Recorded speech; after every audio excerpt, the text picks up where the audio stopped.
En el resultado de la película quizás no soy capaz de verlo, no porque tampoco soy capaz de mirar la película de manera objetiva, pero lo que es el proceso de hacer la película, que para mí al final es más importante que la película en sí, sí que siento que voy aprendiendo mucho, ¿no? Y que cada rodaje es un aprendizaje inmenso y que también es un poco ensayo y error, ¿no? Que vas descubriendo, yo he ido sintiendo que dónde me siento cómoda, dónde no, qué límites no quiero traspasar, ¿no? Y para mí, por ejemplo, pues una cosa que tengo muy clara es que para mí es muy importante trabajar en familia. Y en familia me refiero, o sea, no tienen que ser, o sea, ahora ya voy creando un equipo que sí que lo siento en mi familia cinematográfica, pero que no quiere decir que sea gente con la que ya haya trabajado, sino gente que igual trabajé con ellos por primera vez, en una colaboración por primera vez, pero que realmente haya mucho respeto, mucha sintonía, mucha empatía.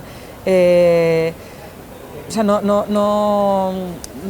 siento que no podría trabajar de otra manera, ¿no? Y intento tener muy claro que eso, ¿no? Que tan importante es, o más importante que el resultado final de la película es la experiencia vital de hacerla, para mí y para todo el equipo, ¿no? O sea, que también sería muy frustrante si para el equipo fuera algo negativo. Para mí era muy importante que estuviera presente la naturaleza, sobre todo eso, la naturaleza, ¿no? Y por toda, o sea, porque no somos nada, ¿no? O sea, ves estas montañas inmensas ahí en mitad del Sports, de que están ahí al ladito de Horta. Y, o yo qué sé, o me encanta cuando ellos están buscando fósiles, ¿no? O sea, porque es una escena que también nace de esto, ¿no? De haberlo hecho yo de pequeña, ¿no? Y también, pues bueno, que nos coloca en la cronología de la historia, ¿no? Y que realmente es que no somos nada, ¿no? Y como tal, pues bueno, como la película la siento como una invitación a estar muy en el presente, pues yo creo que tiene mucho que ver con cosas que yo he vivido y cosas que he vivido además allí. O sea, cronológicamente lo que sucedió fue que Fernando Bobaira me propuso adaptar el relato de Eider Rodríguez, Un corazón demasiado grande. Yo no lo había leído, no conocía la obra de Eider, ahora soy absoluta, bueno, fan declaradísima de todo lo que escribe Eider, y cuando leí el relato, claro, yo vi que era un relato que tenía muchísimas posibilidades. En primer lugar, que tenía 4 personajes construidos de una manera magistral, ¿no? Porque eran personajes muy complejos, muy contradictorios, ¿no? Muy humanos. Y luego también que me permitía explorar temas que a mí me han obsesionado mucho, ¿no? Como, sobre todo con todo lo que tiene que ver con, pues bueno, con lo que permanece, con lo que desaparece, y tenía muchas ganas de, pues sobre todo de hablar de un tema fundamental que está en el relato, que es como la presencia de una muerte, de la muerte de un ser querido, te coloca de una manera diferente ante la vida, ¿no? Te da un vuelco, ¿no? y te posiciona de una forma distinta. Y esto es lo que me interesaba mucho al principio explorar, ¿no? Sí que veía el guión como una posibilidad para explorar estos temas. Cuando acepté adaptar el relato, también quise hacerlo muy mío, ¿no? Y yo creo que es muy fiel a la propuesta de Eider, pero a la vez también me lo he llevado un poco a mi terreno, pero de manera literal. O sea, la película transcurre en Horta de Sant Joan, que es el pueblo de donde nace mi abuelo y donde pues yo me he criado, ¿no? Aunque yo he nacido en Zaragoza y vivo en Zaragoza, pero digamos que es mi pueblo, ¿no? El pueblo al que todos hemos tenido, que vamos de pequeños a pasar los veranos y donde de alguna manera pues creces, ¿no? A nivel sentimental. Y decidí llevarlo allí también y escribí el guión ya pensando en localizaciones de Horta y en lugares en los que incluso yo había podido tener experiencias similares a las que viven los personajes, y eso ya me hizo como tener desde el principio una idea bastante clara de qué tipo de película quería hacer, ¿no? O sea, hay escenas de la película que nacen exclusivamente de esos lugares, ¿no? Que igual no están tampoco en el relato, ¿no? Al principio de la película Isabel recorre un almacén de antigüedades. Este es un sitio que existe allí y que a mí siempre me ha fascinado porque lo siento que es como si fuera un cementerio de recuerdos, ¿no? Porque está lleno de cosas súper estrambóticas, ¿no? Y que dices, Dios mío, o sea, este cacharro que para mí es un trasto, esto igual fue algo súper valioso para alguien hace 100 años, hace 60 años, ¿no?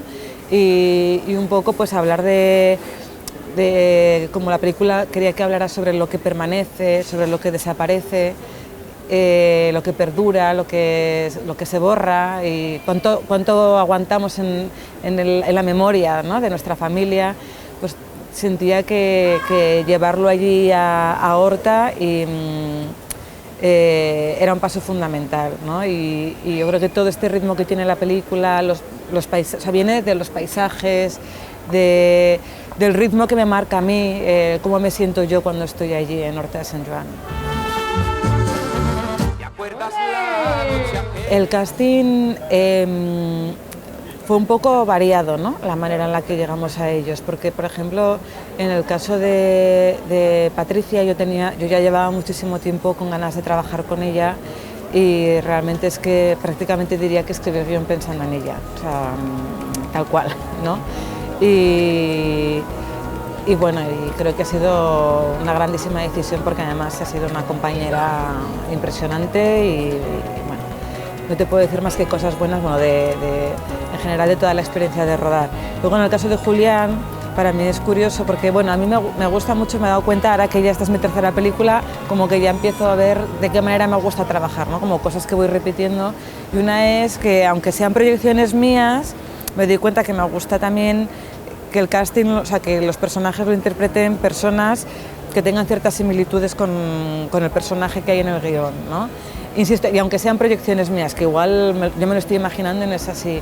Y yo conocí a Julián López en un festival en Almería y estaba en ese momento escribiendo la primera versión del guión y me impactó mucho, bueno, no es que me impactara, pero me gustó mucho conocerle porque yo tenía esa imagen de Julián, de Muchacha d'Anui, que me encantaba, súper fan, pero de repente lo vi una persona muy similar al personaje que había escrito Eider, ¿no?, como una persona que como Nacho, ¿no?, en la película, pues tiene muy presente a la persona que tiene enfrente, ¿no?, a nivel emocional, con una empatía enorme, ¿no?, y muy responsable afectivamente hablando, ¿no?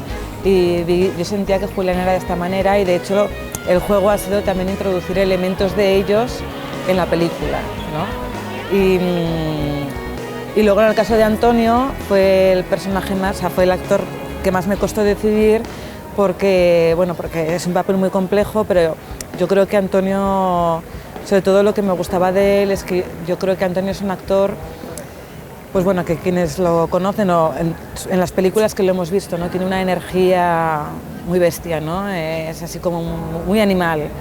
Y yo quería a alguien que tú pudieras sentir que había tenido esa energía animal, pero verlo en un momento en el que se siente muy vulnerable, yo creo que necesita cobijarse bajo, ¿no?, el abrazo de sus seres queridos. Y entonces ahí es cuando le propuse a Antonio, claro, también ese proceso de adelgazamiento, adelgazó casi 20 kilos, que él también se sentía muy vulnerable por el propio cansancio de adelgazar, de ese esfuerzo físico que hizo. Y bueno, fue de esta manera. Y luego Marina, que es nuestra cuarta protagonista, hicimos un casting por la zona, porque yo quería que fuera alguien de la zona, y me encantó porque Marina viene, por ejemplo, de una familia de agricultores, ¿no?, y ayuda a sus padres cultivando ajos, y yo creía que Madalen estudia ingeniería agrónoma, entonces quería alguien que tuviera mucha conexión con la tierra. Y Marina yo creo que es una persona que, como te digo, ¿no?, que yo vi en ella o proyecté en ella, bueno, no proyecté en ella porque Marina es así, ella sonríe y yo en su sonrisa siento vida, ¿no? O sea, es una cosa que me transmite inmediatamente y que eso lo tiene ella, eso es de ella, ¿no? Y que lo ha regalado a la película de alguna manera. Y quería sobre todo eso, ¿no?, una hija fuerte, porque ella también es fuerte y tiene determinación, pero a la vez pues que transmita esa vitalidad, ¿no? Y me gustaría también que siempre haya algo de reto, ¿no?, de algo que no haya hecho antes. Y por ejemplo en Los destellos sí que la había trabajado así en los cortos, pero no en los largos, pero sí que hemos partido de una planificación muy trabajada sobre papel, ¿no? Que ya, claro, la manera de rodar ya, eso ya es muy distinta, ¿no? Y me gusta ir probando, ¿no? Hay una frase que a mí me encanta, creo que la dijo Jim Jarmusch, bueno, una reflexión, ¿no?, que yo la pienso mucho, como que siempre hay que estar en un rodaje te tienes que sentir como director como si estuvieras en el mar, ¿no? En ese punto en el que los dedos te rozan el suelo, ¿no? Pero estás a punto de no hacer pie, ¿no? Pues yo creo que es un poco eso, como que hay que lanzarse hacia allí. Y bueno, y como luego las películas tienen como una parte mágica en la que no sabes qué va, por mucho que las trabajes y por mucho amor que les pongas, tampoco nunca sabes cuál va a ser el resultado, pues también dejarte un poco llevar por la vida y por el azar.